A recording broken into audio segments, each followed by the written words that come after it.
What's good, y'all? What's good? So I'm not even gonna lie, I'm tired tonight.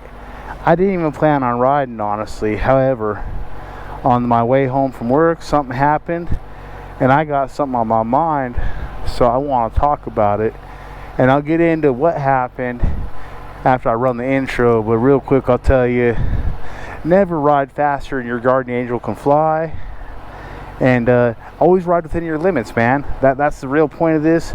Ride within your limits, because if not, the consequences can be very, very, very serious.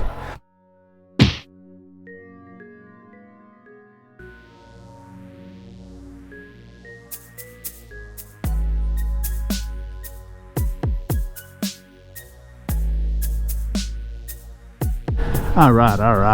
Okay, so we're just coming up on some cops here. It's cool. My stuff is straight. I'm not worried about it. So let's get right into the point of this video, man. You know, I'm honestly tired. I love to ride, but I'm not feeling like going super far for just personal reasons. I'm tired. So I was coming home from work tonight, right? And I mean, I'm in my car. And I mean, I want to get home. I'm going, you know, I'm already in Amarillo by this point. I'm cooking it. Speed limit 60. I'm doing 80, 85. I mean, not that I condone speeding. Wait, yes I do. Safely, though, safely. You know what I mean? Like, so anyways, I'm cruising. You know, a couple of us actually are going like, no, wait, we were going 80, 90, a couple of us, because, you know, whenever there's a pack, man, they can't pull us all over. Anyways, I see this little bike coming up behind me, you know. I can tell from back there it's a little smaller, you know. If you've been around a while, you know. It's like black, lime green accents. Turned out to be a little CBR 500R or RR or whatever they call those. Anyway, so it's coming up. You can tell he's impatient. He's trying to cook, but I mean, we're tying up the fast lane and we're already cooking, and you know, so he's trying to get around traffic, and the way he's weaving it out, I can already tell he's inexperienced. You know, like he's just, I don't know how to describe it. He's making bad calls would be the best way, like going in the slow lane when it wasn't even the best option. And so all of a sudden he comes from the slow lane right into the middle lane. I'm in the fast lane, so he came so far over, like this, and almost cracked my door, my car, man. So I'm just like, man, you know, I obviously he's a new rider. Like, I just hope this kid don't get hurt. This is no shade, no hate, man. Honestly, if you're watching, I've been there. I used to do stuff that was outside my speed limits. I'm no expert, man, but I've been riding a while now, and I feel like I got a pretty good grasp on what's going on here, and, you know, keep it safely. I haven't wrecked in a hot minute. That's going good for me. Real good. It hurts. Anyways, so I'm like, whatever, you know, it ain't no thing. And there was a car, he had to slow down, he had to get behind me. Well, at some point he gets impatient and he decides he's gonna lane split all of us. Man, this kid should not lane split. He almost hit me again, as well as the other the semi we were passing. He almost pinged off me into the semi, man. Like, he just obviously was not experienced at all, dude. And it got me thinking of this topic, because we all make the mistake, especially as new riders, man. We get these bullet bikes and we want to do all the things we see on TikTok, you know, like we want to go split lanes, slap mirrors when people slide us, and all this stuff, man. But some of it ain't smart, and all of it ain't smart if you're a new rider. And if this dude isn't a new rider, my mistake, but he sure rode like it.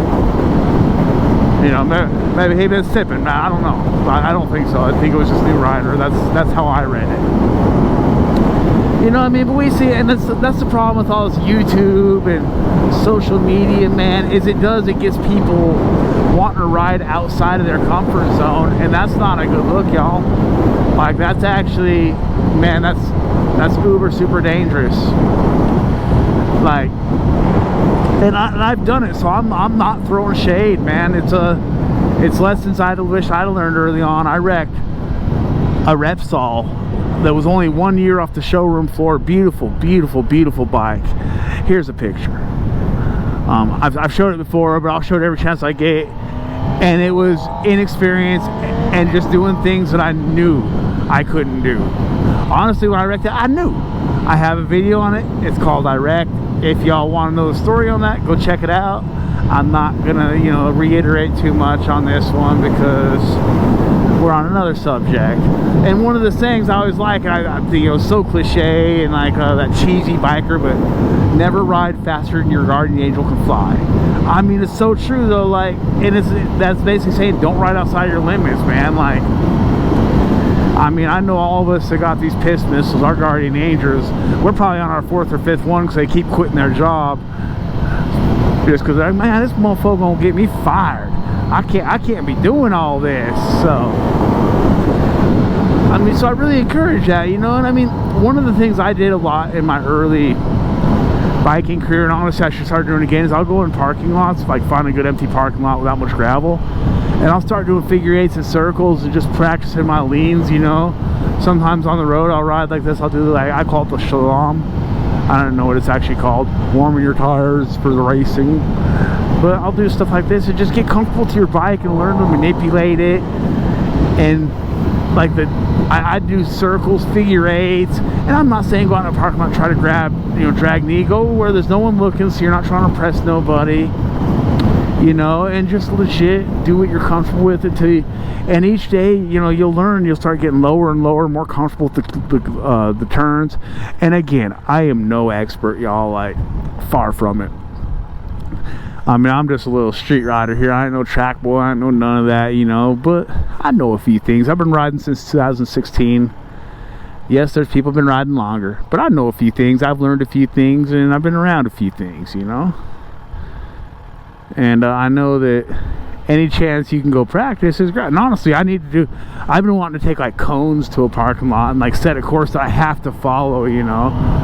And just bang it out. You feel me? Like, it's tons of fun. Like, it's fun, it's way fun, man, and it's cool seeing yourself improve, and it's good for safety, like, to learn, you know. And then that way, if something does happen, you don't get hurt. You might scrape your bike up a little bit, but you'll learn from it. And bikes are fixable, dude.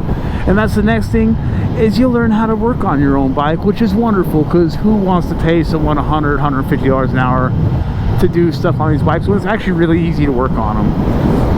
You know what I mean? Like, a lot of the maintenance stuff I do, a lot of stuff I do on my bike, even if I'm intimidated at first, I get into it, and I find that it's, other than being, you know, frustrating, because, you know, that's mechanicking for you, it's super easy. So I really encourage that, man. Like, just go out and get comfortable with your machine. Don't ride past your limits. If you're in a group, and this, man, new riders in a group is a bad combo, because they start trying to keep up with the more experienced rider. You know, experienced guys, and even the non-experienced guys are zipping and going and trying to impress each other. And oh god, I thought they were gonna pull through it. I think they were. I really do. What do you guys think? Let me know in the comments. Am I just tripping? Let me know. But yeah, and they try to keep up and they get hurt. Like, I used to ride with the guys here in town a lot. There's a lot of new riders mixed in with, you know, not all of our new riders, but people were hella running into each other. And I quit riding with them because I don't want to get run into. Now, I still plan on it here and there on my own terms. And no shade on these guys, man. I'm not throwing shade. I don't want nobody to think I'm throwing shade at anybody. That's never my intention. If I am trying to throw shade, trust me, I'm pretty obvious about it. What I'm doing now, I'm not trying to throw shade. I'm just spitting thoughts and, oh, I forgot this don't get on. Oh well. Looks like I'm taking a detour. I figured I'd double down. I don't want to cook tonight, so I'm gonna go buy a salad. My wife might be a little upset, but you know, it is what it is. Should get over it. We need salad anyways. We've both been trying to eat better, as I've previously stated. So yeah, just go get comfortable with your machine, man, and screw what everyone else is doing. Ride on your own terms. You know, it's your health. You paid for the bike. Ain't none of the, you know, it affects you more than it affects anyone else. Man, I love this bike. I tell you guys how much I love this bike. Y'all should get a ZX-10R, dude. I'm telling you, I don't even ride my 600 anymore hardly. The only reason I keep it so I can daily it in the summer. Yeah, buddy gets it. Hold on a second. What's up? Oh, I can't wheelie, man.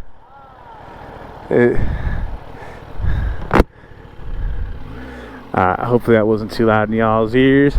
I always get stuff like that. It's like, he wanted me to pop a wheelie. I don't know if y'all caught it. It's like, no, I can't. Well, I guess you would have caught it. I'm so dumb sometimes. Forgive me. I have blonde hair. That's my excuse. I'll be ditzy, bras. I'll be ditzy. So, and see like that, you know, people like say they pop a wheelie. Someone will, you know, a lot of new riders will try because they want to impress somebody.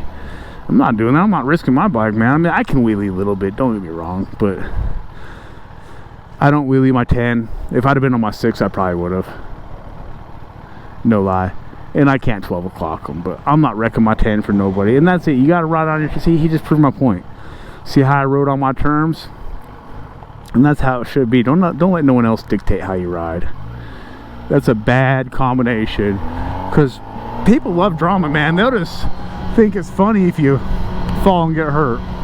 And there's even people that'll think it's funny if you know, get the ultimate hurt. I mean, it's a sad world we live in. People really don't care, man. It's horrible, but you know, just to see you right outside your limits and do something stupid, they'll think it's just funny, and it's not, man. It's your money you put in your bike. It's your health. You know, it's your body. You only get one of them. Bikes can be replaced. Bodies can't. So, yeah. You know, if you're comfortable doing all the fast stuff, or you just don't care, have at her. I mean, I'm comfortable doing a lot of the fast stuff, but I pick and choose my time and place, man. Like, I don't just always go fast. I don't always split lanes. I usually avoid it on the highway because there's a lot of personal reasons I don't like to do it on the highway. It's just not something I'm perfectly comfortable with, so I don't. Can I do it? Oh yeah. Am I confident I could do it and not get hurt? Oh, absolutely. But I just don't. I don't like it, so I don't.